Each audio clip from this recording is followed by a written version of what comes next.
허가는 일반 국민의 그 생활하고 밀접한 관련이 있기 때문에 그 사례도 많고 굉장히 논점도 많아요. 허가가 끝나면 이제 특허 인가는 상대적으로 이제 쟁점이 조금 적거든요. 자, 허가 이제 다음 부분 진행합시다. 허가의 법적 근거와 요건인데, 법령 개정 시 허가 사무 처리 근거법은 처분시법이다. 이런 거 1편에서 시간적 여력에 배웠죠. 처분시법이 원칙인데, 이제 구체적으로 그 사례를 유형별로 나눠봤던 바가 있죠. 허가를 신청한 후 법령의 개정으로 허가 기준에 변동이 있는 경우 원칙적으로 개정법령, 이 같은 말이라는 걸 알아야 돼요. 개정법령은 이제 처분시법, 허가시법, 신법 이 같은 계열이에요. 왜냐면 이 뭐하고 뭐가 비교되냐면 신청시하고 그 처분시 요때 시간 차이가 있잖아요. 그죠? 왜냐면 그 어떤 허가 신청이 있으면 요건을 충족했는지 아닌지 그 심사하는 내 시간이 필요하잖아요. 그래가지고 이게 그 롯데월드 같은 경우는 몇십 년이나 심사하는데 몇십 년이나 걸린 경우도 있고 몇 개월 몇 년씩 걸리는 복잡한 사업들이 상당히 많아요. 그래가지고 이런 경우 그 대비해가지고 인허가 의제 계획의 집중요 같은 그런 제도들도 이제 이번 시간에 다루게 되는데 계획의 집중요하고 인허가 의제가 같은 취지거든요. 그래가지고 그 3년씩 평균 3년 걸린다 그래요. 어떤 그 공장 하나 설립하는데 옛날에 평균 3년이 걸려가지고 허가를 각각 따로따로 다 이 기간 저 기간 다 쫓아다니면서 받으려니까 3년씩 걸려서 안 되겠다. 하나만 받으면 나머지는 안 받아도 받은 거로 의제하겠다. 뭐 이렇게 절차 간소화 취지인데, 그러니까 이게 시차가 벌어지니까 그동안에 개정 법령이 이제 개정돼 가지고 어떤 시를 기준으로 해야 되냐 이 문제가 발생하는 거예요. 자, 근데 예외적으로 허가 신청을 수리하고도 정당한 이유 없이 처리를 늦춰 그 사이에 법령 및 허가 기준이 변경된 경우 이때만 신청시법, 구법에 의한 거죠. 왜냐면 이거 상식적인 게 공무원이 그 정당한 이유도 없이 질질 끌지 않고 정상적인 그 처리를 했더라면 구법에 따라 발급받았을 거를 이걸 갖다가 질질 끌어가지고 개정법 적용되기를 기다렸다가 거부하는 건 너무 억울하잖아요. 그죠? 그래가지고 판례도 마찬가지 입장이고, 그래서 요거는 1편에서 시간적으로 이렇게 다 다뤘던 건데 또 시간이 오래 됐기 때문에 아무래도 한번 주의를 환기시키는 게 나을 것 같네.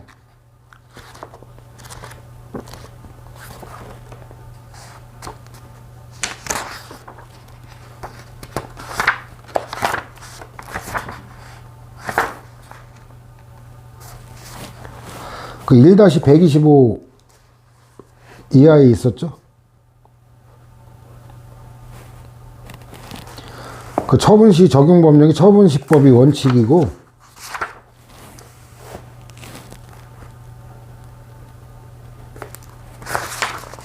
그다음 예외 뭐 이런 거 해가지고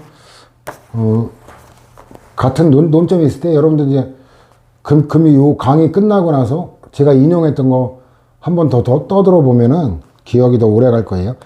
그 다음에 허가 거부와 법적 근거인데, 이게 좀 전에 말했던 아까 나왔던 그 복합 민원에 관계되는 게 논점 중에 하나예요. 법령에서 정한 사유 이외의 사유로 허가를 거부할 수 있는가 문제예요.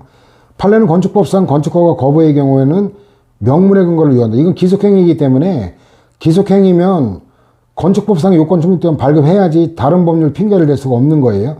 근데 산림법상 산림의 선호가 이거는 재량행위라 그랬잖아요. 법적 근거 없이도 가능하다. 통상적 건축허가는 기속행위고 산림의 선호가는 재량행위로 부른 데 따른 것이고, 하나의 신청에 여러 법률이 적용될 때는 모든 법률의 요건을 다 구비해야 되는 거예요. 이거는 애초에 그 복합민원으로서 애초에 여러 법률이 동시에 적용되는 거예요. 이거는 아까 봤듯이 뭐 개발제한구역 내 이러면 건축법상 건축허가, 건축법만이 아니라 당시에는 국토행정관리법, 지금은 국토계획 및 이행에 관한 법률, 이 두 법률이 정한 요건을 다 충족해야 되는 거거든요. 그래가지고 건축허가의 경우는 관계법규에서 정하는 제한 사유 이외의 사유로 거부할 수 없다.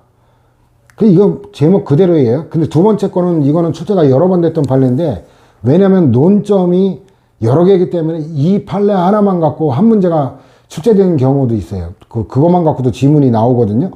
자, 일단 첫 번째, 산림의 선행위는 국토유지와 환경의 보전에 직접적으로 영향을 미치는 행위이므로, 첫째, 법령이 규정하는 산림훼손 금지 또는 제한 지역에 해당하는 경우는 물론 금지 또는 제한 지역에 해당하지 않더라도 거부할 수 있다. 첫 번째. 두 번째, 중대한 공익상 필요가 있다고 인정될 때는 거부할 수 있다. 그 다음에 세 번째, 법적 근거 없어도 된다는 거예요. 법률 여부에 관계된 논점. 법규의 명문의 근거가 없더라도 거부할 수 있다.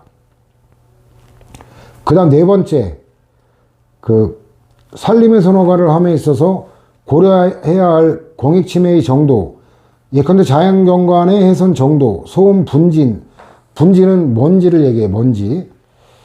소음 분진의 정도, 수질오염의 정도 등에 관하여 반드시 수치에 근거한 일정한 기준을 정해 놓고 허가 불허가 여부를 결정하는 건 아니고, 사회관념상 공익침해 우려가 현저하다고 인정되는 경우 불허가 수 있다는 거예요. 그러니까 그 판단 기준이 자연과학적인 수치가 기준이 아니라 사회관념에 따라 판단한다는 얘기예요. 이걸 뭐라고 그러냐면, 이거 자연과학이 아니라, 법학은 자연과학이 아니라 규범학이기 때문에 규범적 가치 판단 기준에 따른다라는 의미인데, 그래서 네 가지 논점이 있는 거예요. 산림용질 변경과 뭐 특별할 거 없어요. 그 다음에 이제 허가유권에 추가인데 다른 요건 추가할 수 없다. 이건 아까 괄호 2번이나 이거나 동전의 양면이죠. 다른 법령의 거로 거부할 수 없다라는 거는 추가할 수 없다는 건 같은 맥락이에요. 그래서 사설 묘지 등의 설치 허가의 경우 법령의 근거 없이 새로운 허가유권을 가정하는 거 위법이다. 다만 이제 차이가 있다면, 아까는 다른 법률의 핑계를 대는 거고, 이거는 다른 법률의 핑계는 안 되는데 있지도 않는 요구하지도 않는 근거 법률에, 아까는 이제 근거 법률이 아니라 타 법률의 요건을 핑계로 거부하는 문제고, 이거는 타 법률을 가는 관계없이 요 법률에 있지도 않은 요건을 추가할 수 있냐, 이 문제인데, 맥락은 같다, 이 얘기죠. 안 된다라는 거예요, 원칙이. 그 다음에도 마찬가지예요.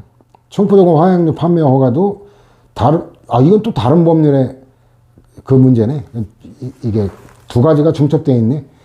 그 다음에 허가 신청인데, 신청을 출원이라고 많이 쓴다 그랬죠. 신청에 의하는 게 원칙인데 예외가 있다. 근데 이건 웃겨요. 지금 통행금지, 이거 독재정권 때 있었던 거거든요. 이게 이제 뭐냐면, 명분은 북한의 간첩들이 이제 심야 12시 넘어서 심야에 접선을 하고 활동하니까 그걸 활동을 막겠다라는 건데, 실제는 뭐예요? 간첩을 막자는 게 아니라 밤에 반정부 운동, 민주화 운동 할까봐 그게 두려웠던 거죠. 지는 술이나 처먹으면서. 박정희 닭깎이 마사오가 좋아했던 술이 시바스 리가라네. 근데 시바스 리가 근데 참 저도 가끔 먹고 있으니 참 뭐라고 표현해야 되나 모르겠네. 박정희하고 시바스 리가니 뭐 인과관계가 있는 건 아니니까, 뭐 술 자체가 죄가 있나, 뭐 그렇게 이해하시면 될 거예요. 양주는 뭐 이렇게 자주 먹는 건 아니고, 선물이 옛날에 많이 들어와가지고, 지금도 양주가 집에 한 10병 정도 있는 것 같은데, 주로 이제 참이슬 프레시, 소주를 주로 마시는데, 가끔씩 이제 특별한 날이나 뭐 취하고 싶을 때, 그럴 때 그냥 양주 마시는데, 거의 안 마셔요. 그래서 이거는 이제 과거 역사적 잔재지, 지금 없어요. 근데 그냥 이론적으로 여러분들은 예외가 있다, 그냥 그 정도 알면 되고, 예외가 뭔지까지 존재하지 않는 거 외우려고 할 건 없고. 그 다음에 또, 신청 없는, 출원 없는 것도 무효가 아니라 취소사유. 근데 특허인가는 무효거든요. 이것도 반복될 거니까. 수정허가 가능한데 수정인가 안 된다는 점이 달라요. 나중에 종합정리할 거고, 인가특허에서 또 별도로 볼 거니까 여러 번 반복이 될 거예요. 그 다음에 개축허가 신청은 개축허가밖에 없죠. 개축은 뭐 줄임말일까요? 개축. 건축 개량 줄임말이겠죠. 그 리모델링이라는 외래어의 법률 용어가 개축이라고 하면 될 거예요. 개축허가 신청만 있는데 착오로 신청도 없는 대수선 및 용도 변경을 허가를 했어요. 만일에 이게 특허나 인가라면 무효가 되는데 취소 등 적법한 조치 없이 효력을 부인할 수 없다. 이 말은 뭐냐면 무효 사유가 아닌 취소 사유에 불과하다라는 거예요. 그 다음 선원주의에 관한 용어도 앞에서 잠깐 다뤘죠. 허가는 기속행위이기 때문에 출원이 경합할 때는 먼저 출원한 것부터 심사하여 신청이 법적 요건을 갖춘 때에는 허가해야 되는 선원주의가 적용된다는데, 이 선원주의는 뭐냐면 선출원 우선주의다. 그러니까 먼저 신청한 것부터 먼저 심사해서 발급해야 된다는 거예요. 그 당연한 선착순, 우리가 잘 알고 있는 선착순, 그게 선원주의예요. 특허는 공익상 신청자 중에서 보다 확실하게 당해 사업을 수행할 능력자를 선택할 재량이잖아요. 재량이기 때문에 먼저 신청했다고 걔한테 발급할 의무가 없어요. 나중에 신청한 애가 공익에 더 적합하면 걔한테 발급할 수가 있기 때문에 재량행위이기 때문에 선원주의가 적용이 안 돼요. 그러나 광업법에는 특별 규정이 있죠. 광업권 설정의 출원이 같은 구역에 중복된 경우에는 광업권 설정 출원서 도달 일시가 앞선 출원이 우선한다. 이래가지고 특별 규정 두는데 이게 253하고 연결이 돼요. 이 선원주의 때문에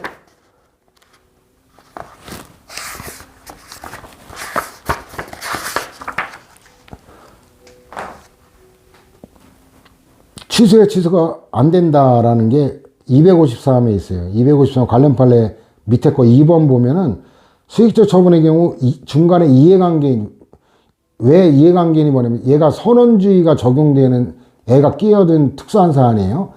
이럴 때는 광업허가 취소가 불가하다. 이게 1-235에서 인용한 거고, 그 다음에 2권의 90페이지하고 119하고도 또 연관이 돼요. 그래서 어쨌든 이건 행정법은 체계적으로 연관된 지식을 요하는 게 많기 때문에 이걸 연결을 못 시키면 독해가 잘 안 되고 이해가 안 되는 경우가 많아요. 그래서 그때 다시 설명할 건데, 이게 선원주의라는 거, 광업허가에는 특별 규정이 있다는 거, 이걸 까먹으면 안 됩니다. 자, 돌아오면 광업권 설정 출원이 불허가 된 경우 그에 대한 쟁송기간이 경과하거나 쟁송수단을 다 거칠 때까지, 이게 뭐예요? 불가쟁력. 불가쟁력이 발생할 때까지 출원이가 가지는 순위학부적 효력이 존속한다라는 거예요. 이것도 특별 규정 때문에 이런 해석이 나오는 거고. 그 다음 어떤 광구에 관하여 선출원이 있었음에도 그 구역의 광물체굴이 공익을 해야 한다는 이유로 불허가 되었으나 여전히 동출원의 효력이 존속하는 경우 광구의 일부가 공익사항에 의한 제한 대상이 아닌 걸 발견하여 행한 동종 광물에 관한 후출원에 대하여 광학권 설정하거나 할 수 없다. 하여튼 선원주의가 적용되기 때문에 선원주의의 효력이 존속하는 경우는 뒤에 출원한 사람한테 광업허가 할 수 없다라는 결론은 똑같은 거예요. 허가 형식인데 개별적으로 행하는 게 원칙이죠. 왜냐면 행정위는 개별적 구체적 규율이 원칙이니까. 근데 하명과 마찬가지로 일반 처분으로 불특정 다시는 행위될 수 있다. 도로 통행금지 해제 같은 경우. 또 어이구, 이 뭐야 호자가 빠졌네. 어떻게 된 게? 허가는 행정절차법에 따라 원칙대로 문서. 이것도 1편에서 봤죠? 사인의 공법행, 아니구나. 이건 그 신고나 신청해야 하는 거고, 이거는 행정행위니까 별개의 문제는 결론은 똑같아요. 법률을 물으면 문서제의가 원칙이다라는 감각. 법규하명, 법규특허가 가능한데 허가는 항상 처분의 형식으로만 가능하다라는 거. 허가 대상은 하명하고 똑같죠. 주로 사실행위, 예외적으로 법률행위, 무기양도 허가 같은 경우. 허가 효과인데 금지해제 이건데, 이건 개념에도 나왔죠. 일반적, 상대적, 예방적 금지해제라고, 그죠? 그 적법하게 특정인에 할 수 있도록 하는 자연적 자유회복에 그칠 뿐 배타적, 독점적 권리나 능력을 설정하는 건 아니라는 점이 특허인과와 구별된다. 그러니까 형성적 성질이 있다 하더라도 형성의 구체적 내용은 특허인과와 다르다 그랬죠. 그래서 옛날에는 무조건 상대방이 이익을 얻더라도 무조건 다 반사적 이익이라고 봤는데, 오늘날은 침해되는 이익을 갖다가 나눠 판단하는 게 그 일반적이에요. 그래서 누구에 대한 관계, 이거 행정행위 시작할 때 누구에 대한 관계에서 침해되는 이익이 다르다는 거 보충자료로 정리를 했는데 복습하는 거예요. 기존 허가업자가 이미 영업을 하고 있는데 경쟁업자에게 신규 허가를 발급함으로써 침해되는 이익은 이거는 영업상 이익으로 원칙적으로 반사적 이익에 불과해요. 그러니까 내가 지금 장사해서 매상이 상당히 좋았어요. 식당 하는데 입소문이 나가지고. 근데 그 소식을 듣고 옆집에 누가 나하고 똑같은 업종의 식당을 한 거예요. 그러니까 매상이 줄겠죠. 이건 매상이 주는 문제지, 그 옆집에 일반 음식점 영업허가를 내줌으로써 내가 장사를 못하게 되는 사안은 아니잖아요. 그러니까 헌법상 보장된 기본권인 자유권적 기본권이 침해되는 게 아니고 매상 문제, 영업상 이익의 문제예요. 이거는. 근데 행정청에 대한 관계에서 침해되는, 예를 들어 영업허가, 건축허가 취소, 철회, 정지, 거부 이러면 영업을 못하면 직업의 자유, 건축을 못하면 토지 재산권이라는 기본권이 침해되는 사안이에요. 이때는 얘기는 달라지죠. 이때는 원고적격이 인정돼요. 타인으로부터 영업 행위에 대한 침해를 받게 되는 경우 자유권, 이게 침해니까 법률상 이익이다. 그래서 영업상 이익은 반사적 이익이에요. 그래서 기존 목욕정업자 영업상 이익, 나머지는 뭐 허가라는 거 하면 다 똑같아요. 기존 목욕탕장 영업장 부근에 신설 영업장을 허가함으로 인하여 기존 영업장의 수입이 사실상 감소되었을지라도, 그 사실상이라는 말이 법률상의 이익이 아니라는 걸 암시하고 있죠. 그 수입의 감소는 단순한 반사적 이익의 침해에 불과하므로 신설허가 처분의 취소를 청구할 만한 소의 이익이 없다라는 거예요. 그 나머지 다 똑같아요. 근데 여기 6번은 한의사하고 약사하고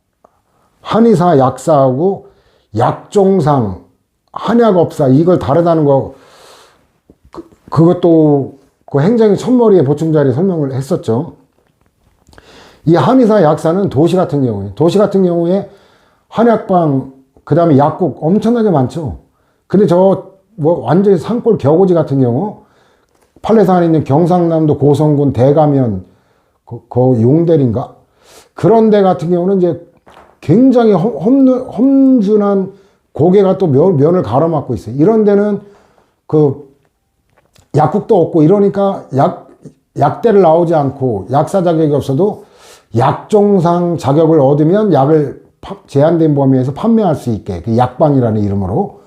그 다음 한약업소도 한약재를 팔 수 있게, 이 격오지에 대한 특별한 게 이제 그 일개면의 독점적인 걸 보장하는 법적 규정, 근거가 있는 사안이에요. 그래서 그걸 나눠봐야 돼요. 한의사 면허는, 이거는 뭐 전국에 한약방이 얼마나 많아. 이건 법률이 특별히 보호할 이유가 없어요. 망하면 개인 책임이고, 망하면 그만이고, 얘 망하더라도 뭐 다른 한약방, 다른 약국 이용하면 되니까. 자, 한의사 면허는 경찰 금지를 예대하는 명령적 행위, 강학상 허가에 해당한다. 사례. 그 다음에 이제 이 원고적격에 관한 쟁점인데, 한약 조제 시험을 통하여 약사에게 한약 그 조제권을 인정함으로써 한의사들의 영업상 이익이 감소되었다 하더라도 이러한 이익은 사실상 이익에 불과하다는 거죠. 옛날에 김대중 대통령 때 그 한약 분쟁이 엄청났죠. 그 약사들한테 한약 조제권 인정하는 거. 한의사들이 한약 조제 시험을 통해 한약 조제권을 인정받은 약사들에 대한 합격 처분에 무효 확인을 구하는 당에서는 원고 적격이 없는 자들이 제기한 소로 부적법하다. 이거는 제가 볼 때는 논리적으로는 허용하면 안 돼요. 약대하고 한의대가 따로 있잖아요. 그런데 이거를 허용하는 건 논리적으로 맞지는 않아요. 그게 일정한 정도 뭐 수업 듣고 시험 합격하면 된다. 그런 논리라면, 그럼 마찬가지로, 그러면 약사도 마찬가지. 뭐라 그러나? 그 4년제 안 나와도 4년제 학위를 받는 그런 대학을 뭐라 그러지? 그래서 그런 학사 자격 시험인가? 그럼 그런 거로 그럼 그 약대에서 배우는 거 지금 그런 과목이 개설되어 있는지 모르겠지만, 그런 개설하면 약대 안 다녀도 그 머리 좋은 친구들 어때요? 약대 안 다녀도 거기서 그 일정 학점 듣고 나서 약사 자격 그 합격하면 약국 개설하게 허용하라는 반대 논리로. 그럼 약사 얘네들 과연 그걸 허용할까요?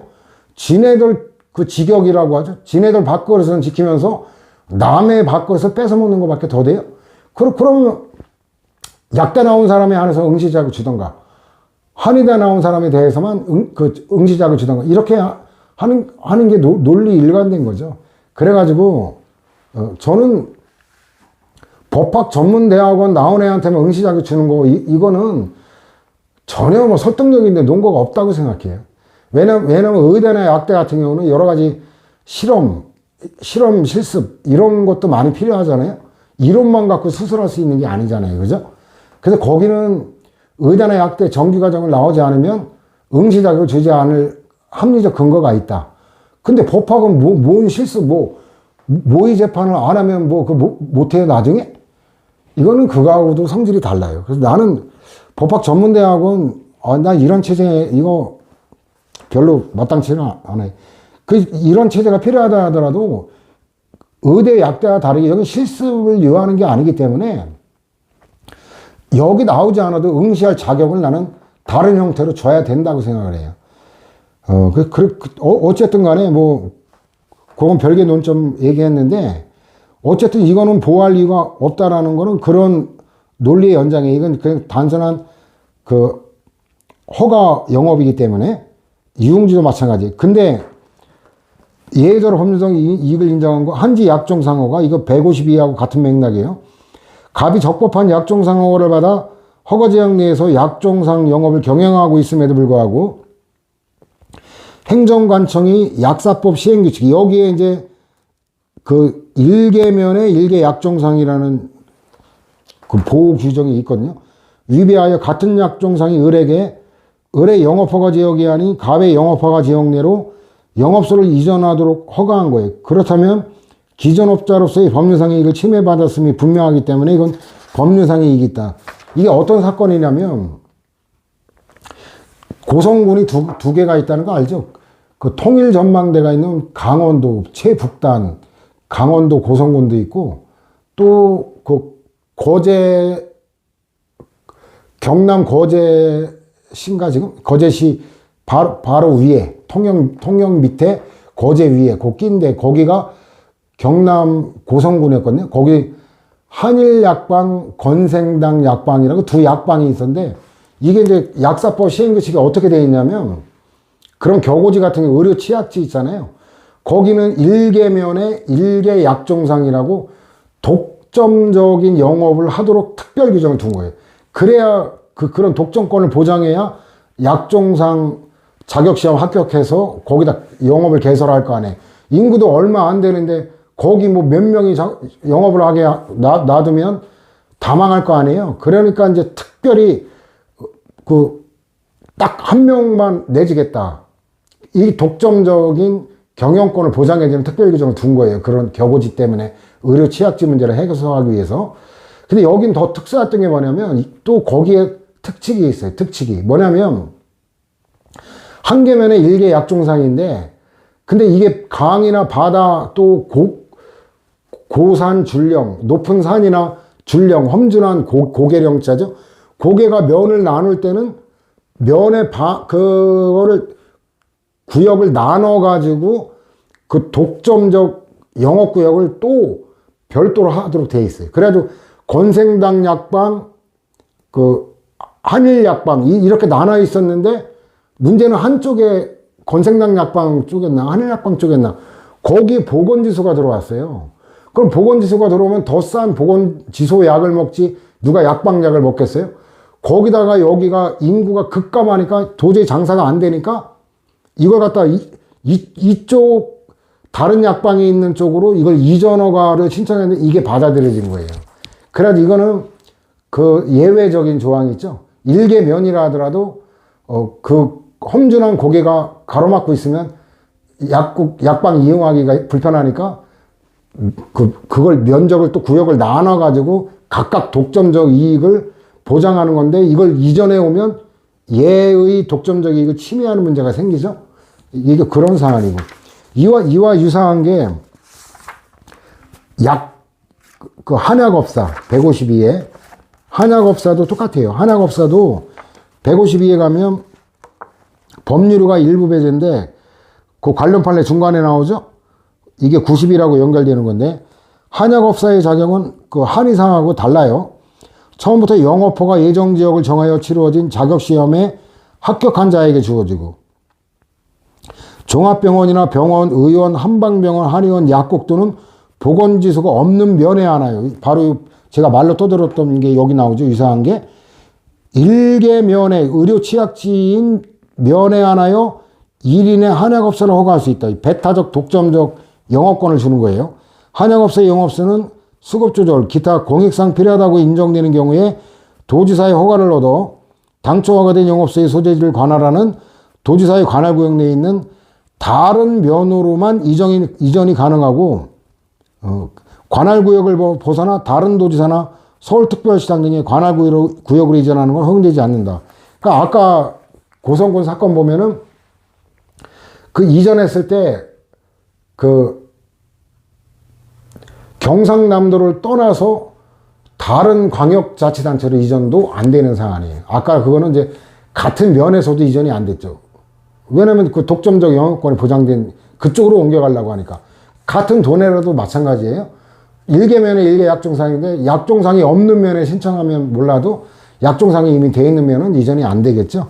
그 의료 취약지에 관한 그런 특별한 사안이었던 거죠. 그 다음에 주류제조면허, 이거는 술, 담배, 이거는 공익을 배려한 거죠. 국가 재정. 그래서 이거는 일단은 허가라는 게 사례가 먼저 나오죠. 주류제조면허는 국가의 수입 확보를 위해 설정된 재정허가의 일종이다. 일단 허가지만 단순한 사실상의 반사적 이익에만 그치는 게 아니라 주세법의 규정에 따라 보호되는 이득이다. 이게 이제 술, 담배는 세금, 국가 재정과 관계되니까 그렇죠. 자, 그 다음에 잘 봐요. 어업허가를 받은 자가 해당 어업을 할 수 있는지, 어업을 할 수 있는 지위는 이건 재산권이죠. 이거는 단순한 매상 문제가 아니라 어업을 할 수 있냐, 없냐의 문제죠. 그 이거는 어때요? 어업을 해서 고기 잡으면 그 돈을 벌잖아요. 재산권에 관계되는. 이거는 단순한 영업상 이익에 관계되는 게 아니라 아예 어업을 할 수 있는 지위 자체예요. 그렇기 때문에 여러분들의 영업상 이익이 침해되는 사안이냐, 아니면 이 법률상 지위, 헌법상 기본권에 관한 그런 이익이 침해되는 걸 나눠봐야 되는 거고, 그 다음에 일반적으로 허가 대상인데, 그 거리 제한 규정이 있을 때, 뭐, 학설은 대립. 근데 일단, 좀 전에 한지약종상도 봤지만, 그런 일개면의 일개 약종상, 뭐, 거리 제한, 일정한 거리 내에서는 얘가 독점적으로 할 수 있다. 요런 거 있을 때는 영업상 이익을 법률상 이익으로 인정해요. 근데 그게 법적 근거 없을 때 인정 안 하고. 이건 어려운 논점은 아니에요.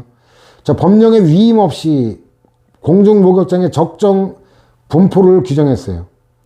이 공중목욕장 시행세칙인데 이게 무효잖아요. 그 무효에 근거해서 한 거는 반사적 이익이에요. 그 다음에 저거는 뭐 보충 자료는 안 해놨을 건데, 판례 규제는 해놨는데, 잠깐 보충 자료에 그 교양 때문에 식품 적개법, 그 보충 자료 2페이지 보면, 그, 아까 말로 떴던 일반 음식점은 이제 먹고 마시는 것까지, 술 마시는 것까지 하면 되고, 단란주점은 이제 손님들끼리 그 술 마시고 노래하고 춤추는 게 허용되고, 유흥주점 허가를 받아야만 이제 유흥접객원, 유흥접대부를, 유흥종사자를 고용할 수 있어요. 그냥 그거는 교양 삼아 참고하라고 한 거고. 다시 돌아올까요? 이 담배 소매인은 두 가지가 있어요. 담배 일반 소매인은 간판을 밖에다 설치할 수 있어요. 여기 담배 파는 데다라는 거를 알아볼 수 있게. 그러면 담배 파는데 이게 거리 제한, 과당 경쟁이 될 우려가 있잖아요. 그렇기 때문에 이거는 간판이 노출되는 일반 소매인의 경우는 이건 거리 제한 규정이 있어요. 그 도시 같은 경우는 50m. 그 다음에 이제 저 면다리 같은 경우는 200m 였던 것 같은데, 이거 아마 지금 바뀌었는지 모르겠는데, 더 멀리. 이래가지고 거기는 과당 경쟁될 우려가 있기 때문에 서로 망해서 취급을 안 하면 국가 재정에 영향을 미치니까 그거는 이제 법률상 이익이에요. 근데 군의 소매인은 건물 예벽에 요 건물 안에 담배 파는 데가 있다는 간판을 설치를 못 해요.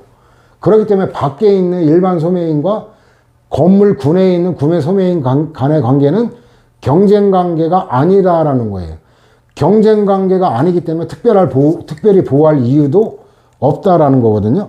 그래서 이건 일반 소매인끼리의 관계냐, 일반 소매인과 군의 소매인 간의 관계냐, 여러분들은 그걸 잘 나눠봐야 돼요.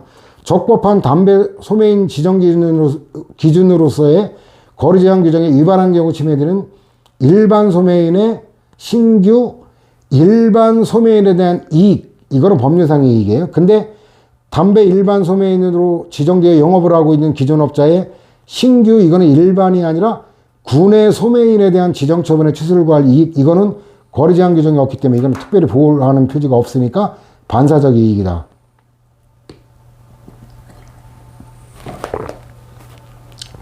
그 다음에 근거법령상 금지만 해제되고 타법에 의한 금지까지 해제되지는 않는다. 이 말은 뭐냐면 각각 별도로 허가를 받아야 된다는 거예요.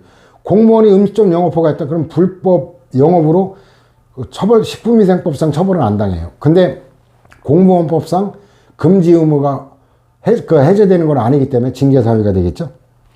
그래서 뭐 이거 독해로 풀어갈 거예요. 공원사업자 지정과 공원사업 집행허가를 받았다고 해서 건축물 기타 공작물의 신축의 허가가 면제되는 건 아니다. 면제되지 않는다는 얘기는 두 번째도 면제되는 게 아니다. 이 말은 달리 말하면 다른 허가를 다시 받아야 된다. 개척 허가를 다시 받아야 된다. 달리 표현하면 그 이축지에 건축될 건축물의 적법 요건도 갖춰야 된다. 적법 요건 갖춰 허가를 받아야 된다는 얘기. 같은 맥락의 표현들이에요. 공원관리청에 허가를 받아야 된다. 그 법령 관련 규정이 모두 적용된다. 이게 다 같은 말이에요. 그래서 그 같은 말을 독해로 이해하면은 일일이 외울 게 하나도 없어요. 그 다음 지역적 휴가도 이거 상식적이잖아요. 관할구역 내 미치는 게 원칙이에요. 관할구역 내.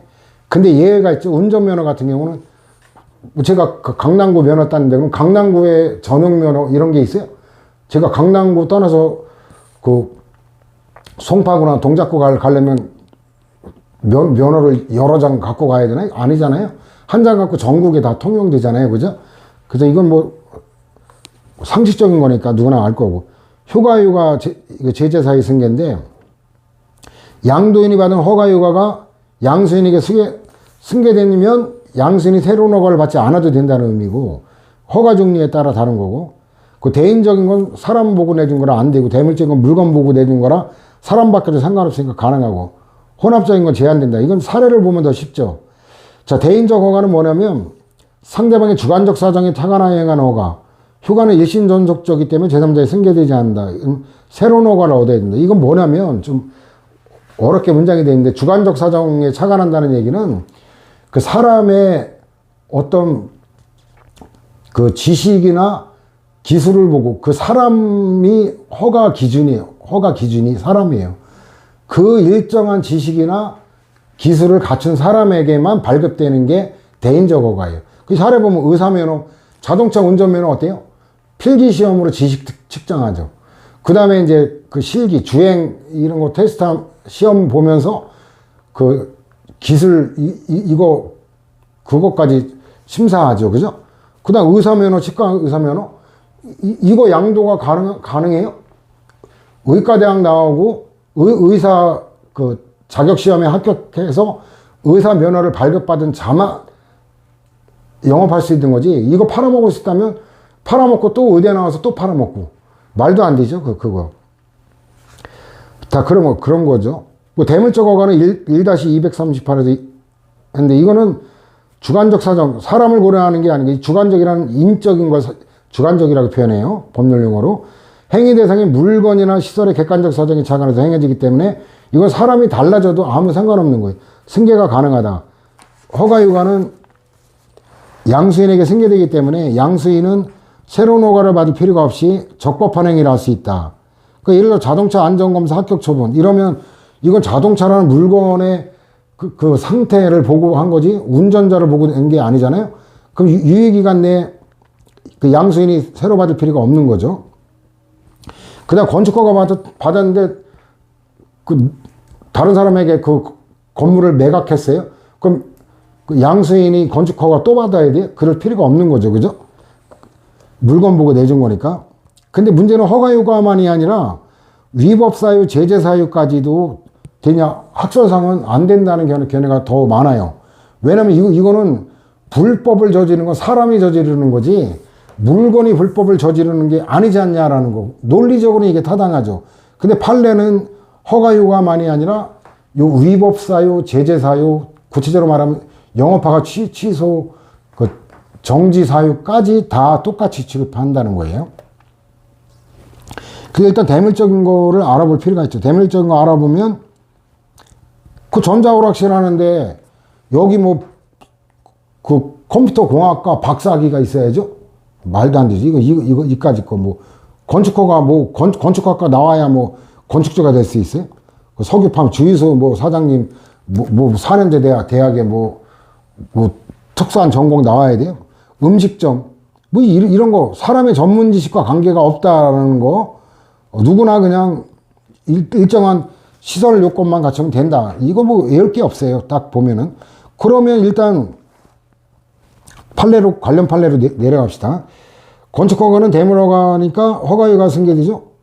그러니까 건축주 명의 변경 행위는 그 명의를 변경하든 말든 법적 효과와 관계없잖아요. 왜냐하면 그 허가받은 효과가 당연히 승계되는 거지 명의 변경에 의해서 승계되는 게 아니기 때문에 권리와 무관하다 이러면 처분이 아니다 해석할 수 있죠. 석유 판매 허가 이게 이제 그 출제가 많이 됐던 건 판례인데 석유 판매 허가는 대물적 허가의 성질을 갖는 거라 사업의 양도도 가능하고 이 경우 양수인은 양도인의 지위를 승계하게 됨에 따라 양도인의 위 허가에 따른 권리무가 양수인에게 이전되는 것이므로 만약 양도인에게 그 허가를 취소할 위법 사유가 있다면 허가관청은 이를 이유로 양수인에게 응분의 제재 조치를 취할 수 있다. 이게 이제 논리적으로는 불법은 사람이 저지르는 거 맞죠? 근데 판례에도 한편으로 이해가 되는 건 뭐냐면 논리 일관하면은 이걸 불법을 막을 수가 없어요. 왜냐면 아까도 명진이 이용한 사건 잠깐 소개했지만 내가 불법 행위를 하다가 적발됐어요. 그 누가 영업정지를 당하겠어요? 명의만 바꿔놓으면 되는 거 아니에요? 그 바지사장이라 하죠. 소위 말하는 바지사장. 그리고 뭐 친구나 누구 믿을 만한 후배나 걔 명의로 바꿔놓고 실제 내가 경영하는 거예요. 이걸 막을 수가 없죠. 그 현실적인 그 필요를 볼 때는 판례도 이해가 가고 그래서 어쨌든 판례가 출제가 되는 게 판례니까 판례대로 알아두면 돼요. 똑같다. 허가효과 승계, 그 사업양도, 그다음 위법사유, 제재사유 승계가 똑같다. 그 다음에 채석허가도 돌 캐는 거예요. 돌 캐는 거. 돌 캐는 것도 뭐 엄청난 전문 지식을 요하는 거 아니죠. 그럼 상속된다라는 거고. 영업의 양도도 그 1편에서 잠깐 봤죠. 조직적인 거를 넘겨야 돼요. 그 조직화된 인적 물적 조직을 동일성 유지하면서 일체로 이전하는 거. 이게 핵심 표지라는데 1편에도 잠깐 봤던 거고. 근데 판례가 자신이 없는 폐기물 중간 처리 허가 이거는 대물적 허가 내지는 대물적 요소가 강한 혼합적 허가다. 이건 그냥 외워두세요. 이거는 뭐 법률을 다 보지 않으면 나오지 않는 거고, 별 도움이 안 되기 때문에 그냥 외워두는 게 나을 것 같고. 그 다음에도 법률에 이제 이런 규정이 있기 때문에 승계효력이 미친다는 규정이 있다라는 건데, 그 개발행위 허가가 뭐 사람을 보고 내주는 게 아니기 때문에 그냥 이 판례 놓은 것보다는 그냥 대물적 허가다라고 생각하고 접근하는 게 나을 거고, 건축 허가도 당연히 뭐 대물적 성질이죠. 근데 여기 이제 조금 이제 부연 추가된 게 있죠. 건축 허가는 대물적 성질을 갖는 것이어서 행정청으로서는 허가를 할 때 건축주 또는 토지 소유자가 누구인지 등 인적 요소에 관하여는 형식적 심사만 한다. 요거는 아직 실제는 안 된 거로 기억하고 있는데 요거 뒤틀 가능성이 있어요. 건축허가는 대물적 성질이기 때문에 그 인적 요소에 관해서는 심사를 해서는 안 된다. 그렇듯 하지만 그게 틀리다는 거. 형적 심사만 한다. 요 부분이 좀 뒤틀어 출제할 가능성이 있죠. 혼합적 허가는 사람에 대한 거, 물적인 거 다 포함하는데 전당포, 고물상, 약국, 중개업. 약국, 중개업은 납득하죠. 약사 자격이 있어야죠. 공인중개사 자격 있어야죠. 그래, 전당포, 고물상? 아니, 뭔 고물상이 그러냐? 지금도 허가된지는 모르겠는데 전당포, 고물상은 왜 이게 중요하냐면 전당포, 고물상은 작물이라고 해서 그 절도 횡령한 물건을 작물이라고 그러거든요. 이 작물이 유통되는 루트가 바로 전당포, 고물상이라 여기는 물건의 가격을 감정할 능력이 있어야 돼요. 그래야 이게 어때요? 정상적인 그 중고 시세가 아니라 너무 터무니없이 싼 거다 이러면 뭔가 작물일 가능성이 많고 이러면 경찰이나 수사기관에 신고할 의무가 있고 그러거든요. 근데 이건 뭐 판례 사안도 아니기 때문에 뭐 출제 옛날에 됐고 안 되는 건데 그런 배경으로 이해하면 되고 총포도금 화약류 이거는 뭐 안전하게 보관할 물적 시설이 있어야지 뭐 그 보호 벌판에 텐트 쳐놓고 이걸 갖다 팔 수는 없잖아요. 물적 시설 갖춰야죠. 그 다음에 이걸 안전하게 취급할 전문 지식도 요하죠. 도시가스 그렇죠. 거기까지만 알면 될 거예요. 나머지는 다 뭐 견해 대립 그거라 뭐 축제될 게 없이 세 번째 것까지만 해석 다 가능하니까 외울 것도 없죠.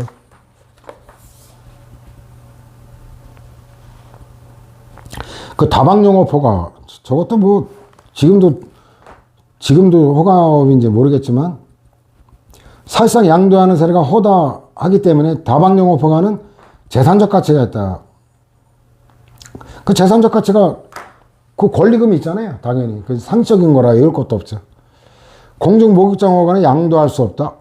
저것 때문에 혼합적 허가 막 이게 되는 건데 저거는 뭐 굳이 출제되면 외워야 되는데 안 외워도 돼요. 저거 중요한 논점도 아니고 몰라도 다른 거 갖고 판별하면 되니까 기타 이제 이거는 뭐 대인적인지 뭐 대물적인지 그 학문적으로 논하지 않고 그냥 허가 사례로 알아두면 돼요. 허가 사례로 알아두면 될 거고 특별한 뭘 공익과도 관계되는 게 아니고 뭐 하여튼 그런 관점으로 보면 될 거고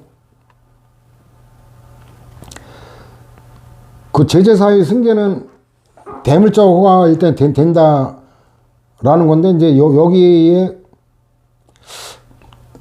좀 중복된 감이 있는데 그래서 결론은 알고 있죠. 첫째 판례는 중복돼서 이미 봤던 판례고 그래서 두 번째 판례 보면은 거기 본문 네 번째 줄 석유 판매업 등록은 이게 등록제로 또 바뀌었구만. 등록은 원칙적으로 대물적 허가의 성질. 판례도 등록제와 허가제는 다른데 실질을 같다고 보네. 실수한 것 같기도 하고. 근데 중요한 논점은 아니에요. 석유 판매업자가 유사 석유 제품 판매 금지를 위반함으로써 그 사업정지 등의 제재 처분. 이거는 사업자 개인의 자격에 대한 제재가 아니라 사업의 전부나 일부에 대한 거로 대물적 처분의 성격이다. 그러면 뭐 승계된다. 뭐 그 뻔한 얘기고 그 다음에 세 번째 판례 보면 역시 승계된다 그거고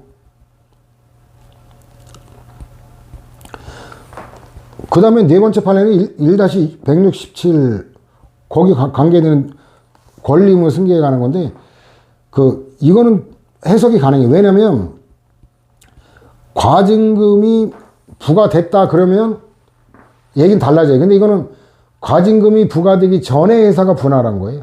그러면 과징금 부과 안 되니까 승계를 논할 과징금 납부 의무 자체가 없으니까 안 된다라는 거는 뭐 당연한 거죠. 다 해석이 가능한 판례고. 그 다음에 무허가 행위의 효과는 미리 봤죠. 허가 사건의 설정 여부 이거는 없어요. 특허인과와 달리. 그래가지고 저 판례는 굉장히 지엽적인 판례인데 건축 허가가 타인의 명의로 된 경우 소유권은 허가 명의자가 아니라 자기 비용과 노력으로 건물을 신축한 자가 소유권을 원시 취득한다. 그러니까 이 허가하고 사법적 효과가 관계없기 때문에 사법적 효과는 그 실질에 따라 판단한다는 거예요. 진짜 돈을 투자한 사람에게.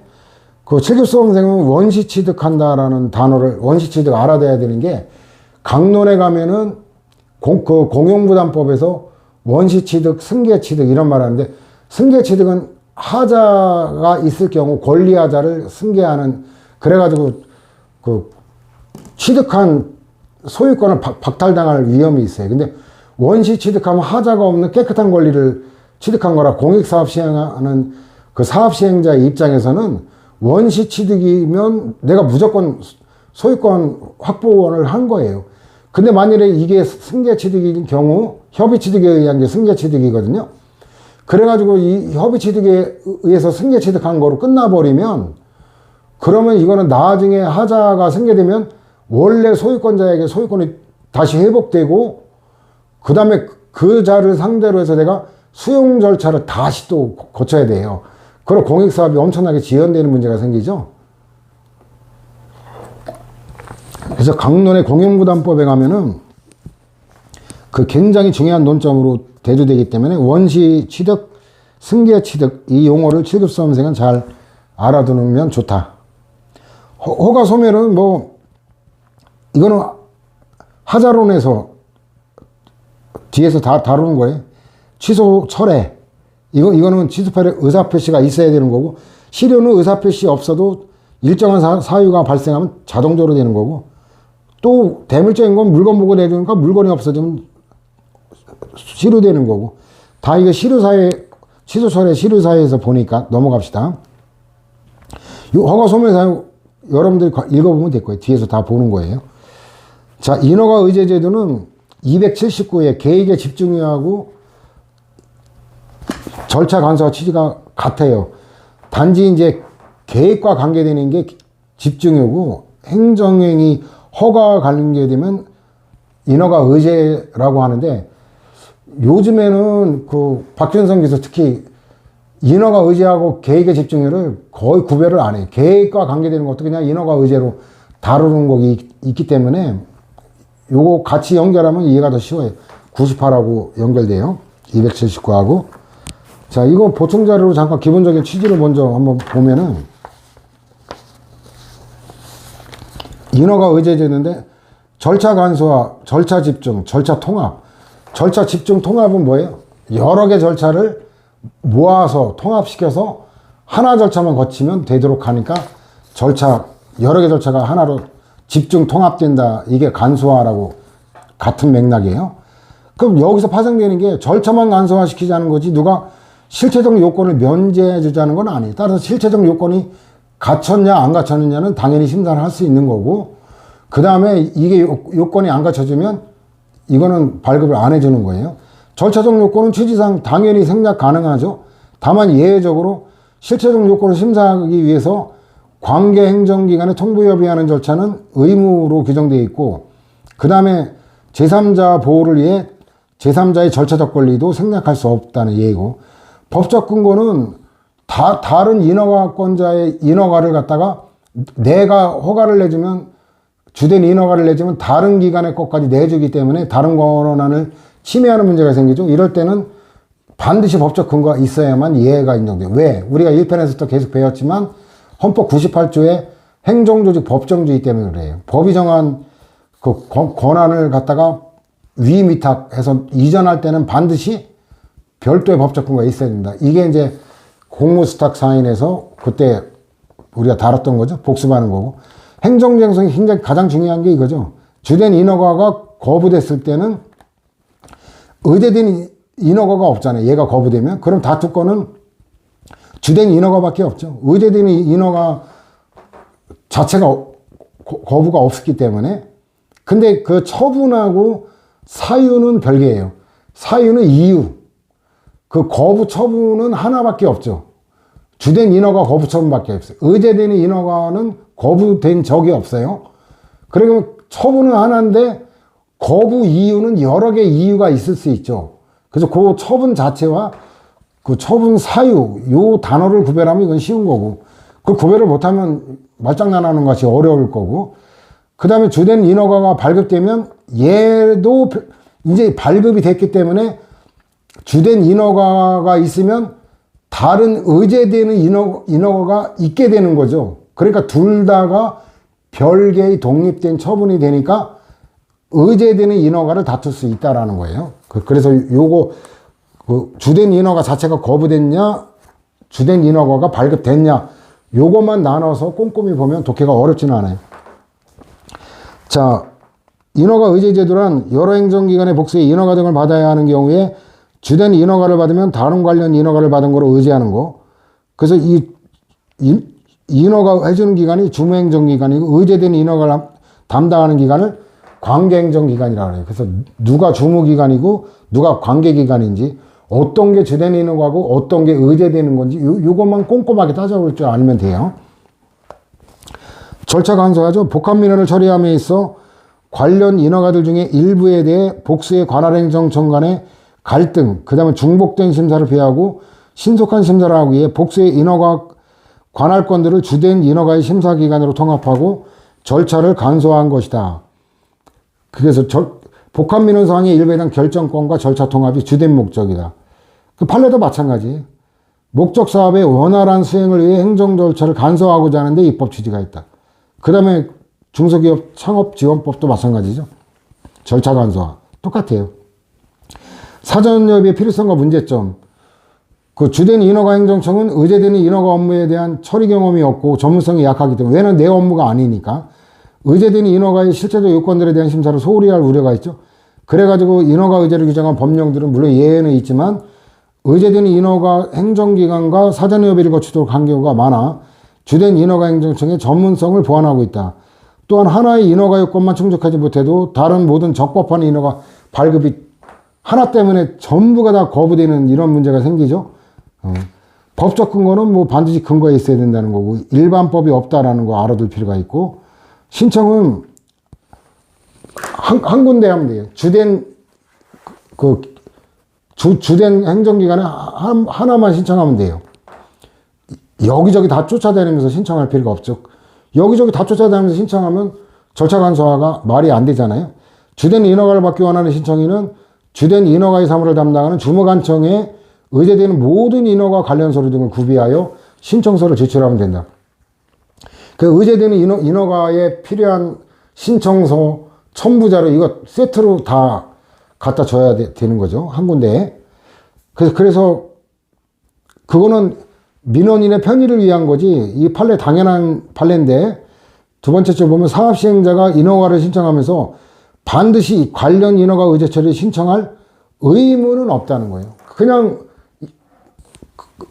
의제되는 다른 인허가 의제를 원하지 않으면 그 신청 안 해도 되는 거고, 다른 인허가 의제까지 원하면 그때 신청할 수 있는, 이건 신청인을 위한 편의지 의무가 아니다라는 거예요, 당연히. 그 다음에 주무관청의 심사 범위는 주된 인허가 얘 원래 담당만이 아니라 의제되는 모든 인허가 실체적 요건까지 미친다 그랬죠. 이것까지 요건 충족 안 되는 거를 면제해서 특혜를 주겠다는 취지가 아니에요. 절차만 여기저기 쫓아다니고 신청 절차를 단순화시키고 간소화시키겠다는 거지, 실체적 요건이 충족이 안 된 걸 해주겠다는 취지가 아니라는 거 누누이 얘기하지만, 따라 주무관청은 내 거 주된 인허가 요건 충족이 안 됐다는 이유로 거부할 수도 있고, 의제되는 인허가 요건이 충족되지 않았다는 이유로도 거부할 수 있어요. 그러니까 거부 처분은 하나지만 주된 인허가 요건이 충족이 안 됐다는 그 사유와 의제되는 인허가 요건 충족이 안 됐다는 두 가지 사유가, 그 처분 사유는 두 가지가 이상 있을 수 있죠. 거부 처분은 하나인데. 자, 그 다음 심사기준 실체적 요건 1-234에서 인용한 건데, 이거 당연히 이거는 심사해야 되는 거예요. 그 다음에 이렇게 되면은 그 자체의 성질이 달라진다 그랬죠.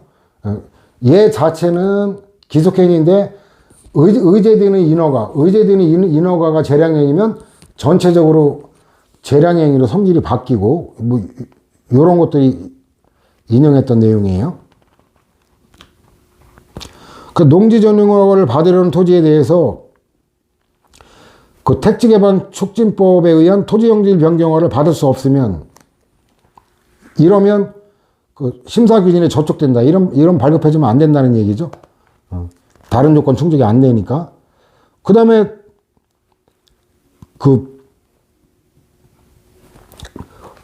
여기서 건축 허가가 이제 주된 인허가예요.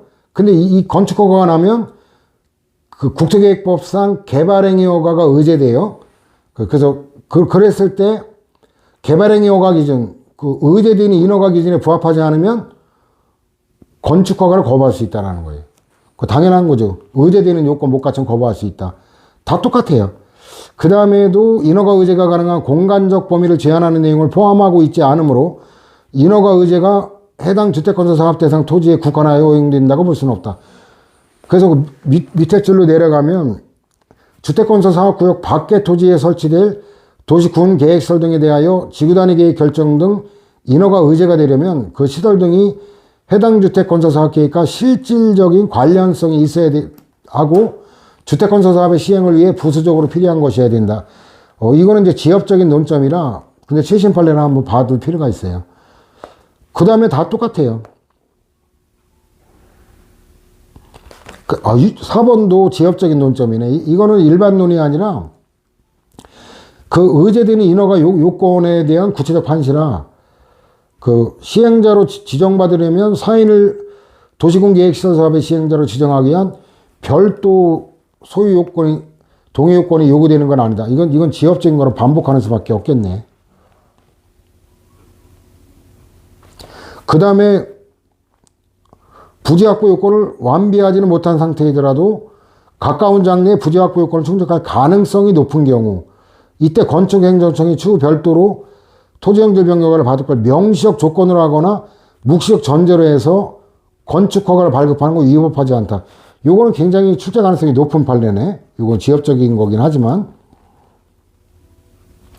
그 다음에도 굉장히 중요한 논점이 계속 이어지네. 같은 판례에서 건축주가 건축법상 건축허가를 발급하던 후에 개발행위 허가 절차를 이행하기를 거부하거나 또 잘렸는데 거부하거나 허가를 발급할 가능성이 사라진 경우 이때는 어때요? 건축행정청이 이미 발급한 건축허가를 직권으로 취소 처리하는 방법으로 해소할 필요가 있다.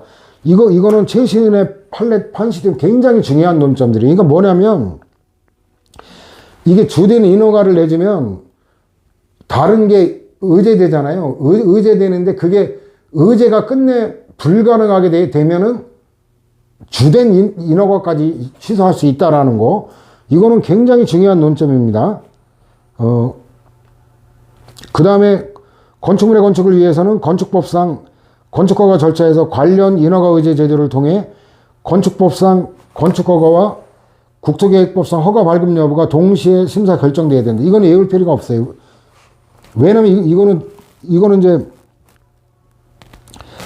그 의제되는 요건을 면제하는 게 아니라 그 충족 여부를 심사할 수 있다는 일반론에 관한 판례라 이거는 별도로 외울 게 아니고 그 다음에 개발행위 허가 기준 중 충족 여부에 관한 심사가 누락된 채 발급되면 이거는 어때요? 개발행위 허가까지 의제 효과가 나타날 수 있으니까 유지할 수가 없겠죠? 그럼 취소할 수 있다. 그래서 굉장히 중요한 논점들이 된 거고 제3자 보호를 위해 필요한 부관을 설정하는 뭐 이런 게 있다. 이거는 뭐 여러분들이 읽어보면 될 거예요.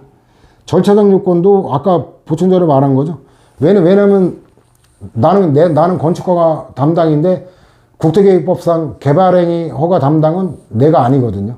그럼 나는 그 법률을 건축법은 내가 잘 알지만 국토계획법 내가 모르니까 그러니까 이제 그쪽 담당 기관하고 담당자가 속한 그 관계기관하고 통보를 해서 검토를 하는 거 그거는 필수적인 거다라는 건데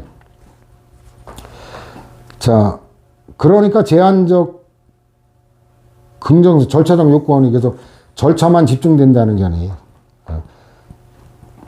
실체적 요건까지 면제가 되는 게 아니라는 거고 그래서 판례도 마찬가지죠. 자, 본문의 두 번째 줄 우측에 보면은 창업자는 중소기업 창업법에 따른 사업계획 승인 처분을 받은 지위를 가지게 될 뿐이고, 이 계획 승인이잖아요. 그럼 엄밀히 말하면 이건 집중회의와 관계되는 건데, 그 박준성 교수가 여기 인허가에다가 분리를 해놨기 때문에 저도 그냥 여기다 갖다 놨는데, 뭐 집중회의 용어가 중요한 건 아니고 내용이 중요한 거니까 여러분들은 그래가지고 관련 인허가까지 받은 지위를 가지는 건 아니다라는 거고, 따라서 창업자는 공장을 설립하기 위해 필요한 관련 인허가를 관계행정청에 별도로 신청하는 절차를 거쳐야 된다. 이거는 의제되는 내용이 뭐냐에 관한 논점이에요. 그 사업계획 승인 처분이 의제되는 거지 공장 설립 인허가가 의제되는 게 아니거든요. 그 다음에 인허가 결정은 이제 주무원 기관이 다 한다 그랬죠. 선승인 후 협의제는 말 그대로 먼저 일단 아까 그 인허가 의제는 먼저 사전에 그 절차를 거쳐야 되는데 얘는 선승인하고 협의 절차를 나중에 거치는 거예요. 그 의제 대상 인허가에 대한 관계행정기관의 모든 협의가 완료되기 전에 긴급한 필요가 있을 때 예외적으로 하는 거예요. 그 중요한 사항에 대한 협의가 있은 경우에는 협의가 완료되지 않은 나머지 인허가에 대한 협의는 이건 나중에 완료할 걸 조건으로 각종 공사나 사업의 시행 승인이나 시행 인가를 할 수 있도록 하는 제도죠. 실익은 이제 절차 간소화죠. 이것도 긴급한 필요가 있을 때 그 부분 인허가하고 어떻게 다르냐, 다른 유사 개념과 보는데 얘는 협의가 완료될 조건으로 완료되지 않은 인허가를 포함한 모든 인허가 의제되는 이건 얘는 해제 조건부예요. 해제 조건부. 이거 일단 효력 발생하는데 나중에 조건 성취가 안 되면 효력이 소멸되는 게 이게 해제 조건이거든요.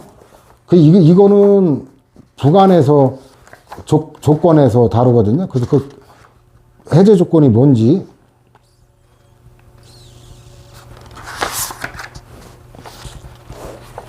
(145를) 알아야 정확히 독해가 돼요. 그래서 그때 다시 또 설명을 할 거니까.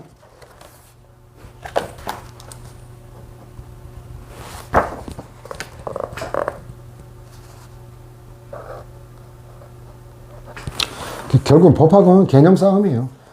정지 조건은 효력이 발생을 정지하는 거니까 효력 발생이 안 되는 거고, 해제 조건은 일단 효력은 발생하는데 나중에 그 조건이 성취되거나 안 될 경우 효력 소멸되는 거 해제 조건부라 그래요. 부분 인허가 의제 제도는 부분이나마 협의가 완료된 것만 의제되는 거예요. 그래서 부분 인허가는 말 그대로 협의가 완료된 일부만이라도 이제 의제되는 걸 얘기하죠.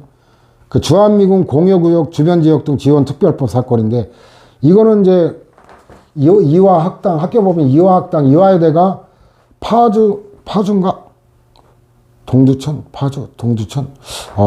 헷갈리네. 이거 본 지가 오래된 판례. 아마 헷갈리네. 동두천?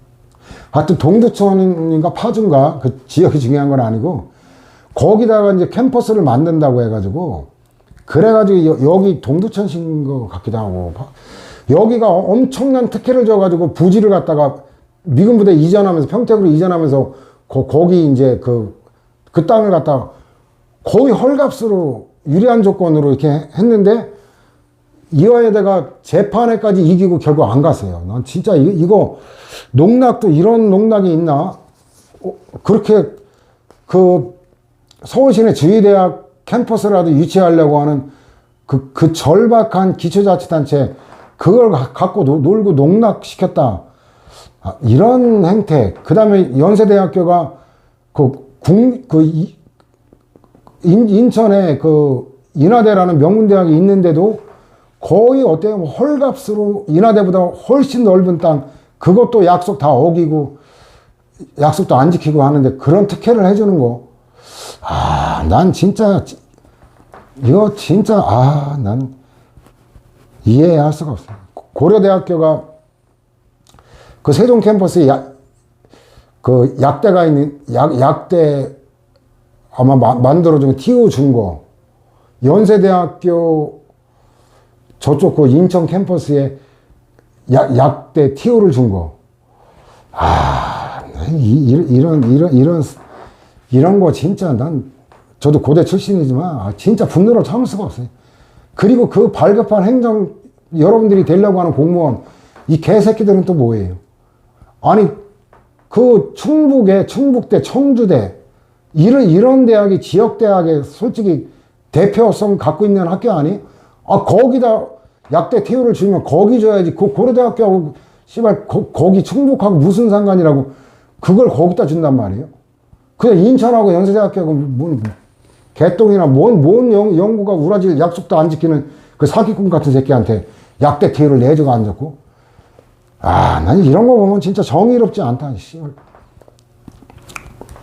고려대학교 난 지방으로 옮겼으면 좋겠어. 스카이 다 그냥 싸그리 지방으로 다 경남 고성군, 강원 고성군 이런 데로 다 옮겨가지고 스카이 지랄 이 특권을 다 없애버렸으면 좋겠어요. 솔직히 이게 그 사건이에요. 근데 어쨌든 재판에 이기고까지도 없던 걸 했다. 참 이건 참 내가 그 지역 주민이었다면 가슴이 미어지는 일이죠. 자, 본문을 볼까요?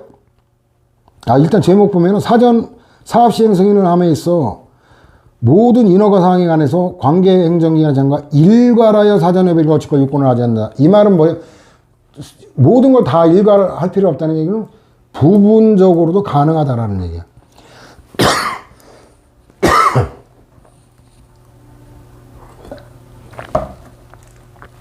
이 법적 근거가 있거든요. 잠시 흥분했더니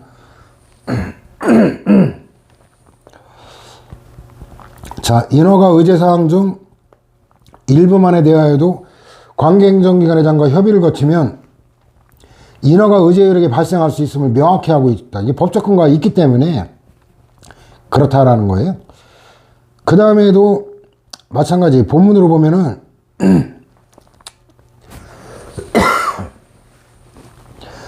공항개발 사업에 이게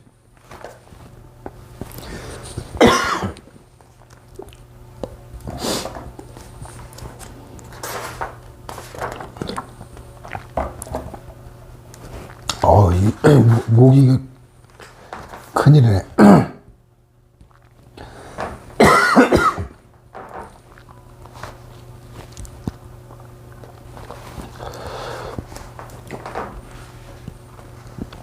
공항개발 사업의 실시계획 수립하거나 승인하고자 할 때 관계법령상 적합한지 여부에 관해 소관행정기관의 장과 미리 협의해야 되고, 이건 이제 필수 절차로 해놓은 경우가 많다 그랬죠. 그 다음에 이제 의제 규정이 나오잖아요. 그 실시계획 수립하거나 승인한 때 다른 걸 승인받은 거로 본다. 이게 이제 인허가 의제인데, 그 다음에 농지전, 다음 줄에 보면 농지정의 허가 또는 협의를 규정하고 있다. 이게 법률에서 협의를 규정하는 게 많다라는 거고, 그 다음에 실익 똑같아요. 이것도 일부나마 부분이나마 해주면 그 시간을 단축할 수 있는 조기 개시 뭐 이런 그 시간 단축하는 실익이 있다라는 거고, 판례도 마찬가지예요. 만일 사업 시행 승인 전에 반드시 사업 관련 모든 인허가 의제 사항에 관해 관계행정기관의 장과 협의를 거쳐야 된다고 해석하게 되면 일부나마, 그죠? 일부나마, 당장 필요한 일부의 인허가 의제 요령만을 먼저 얻고자 하는 사업 시행 승인 신청인의 의사와 부합하지 않을 뿐만 아니라 사업 시행 승인 신청을 하기까지 상당한 시간이 소요되어 취지에 반한다는 점이죠. 그 다음에 인허가 의제 시 의제되는 인허가를 기일하는 다른 법 규정의 적용. 그러니까 의제는 원칙적으로 이건 안 되는 거예요. 이것도 행정조직, 법정지, 법률유보 이것 때문에 그렇고.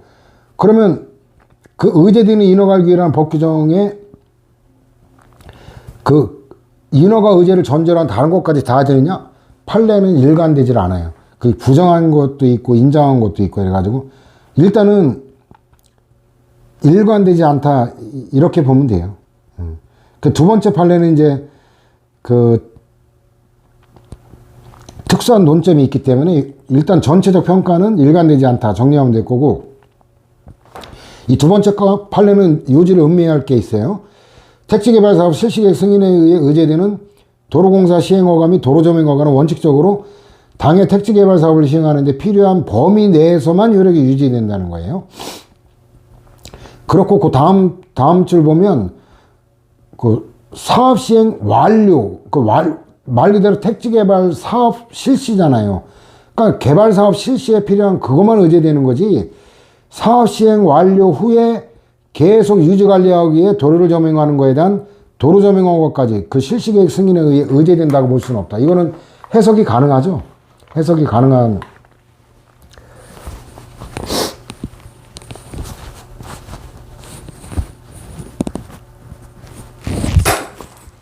해석이 가능한 거죠.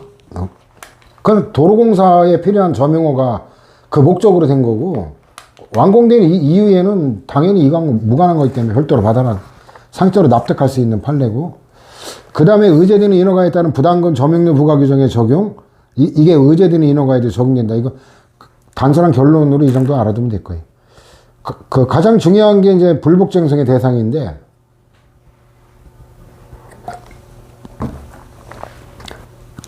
일단 보충 자료를 핵심을 봤기 때문에 이 판례를 통해서 문장을 독해할 수 있어야 되기 때문에, 그래야 이해도 쉬울 거고. 자, 볼까요?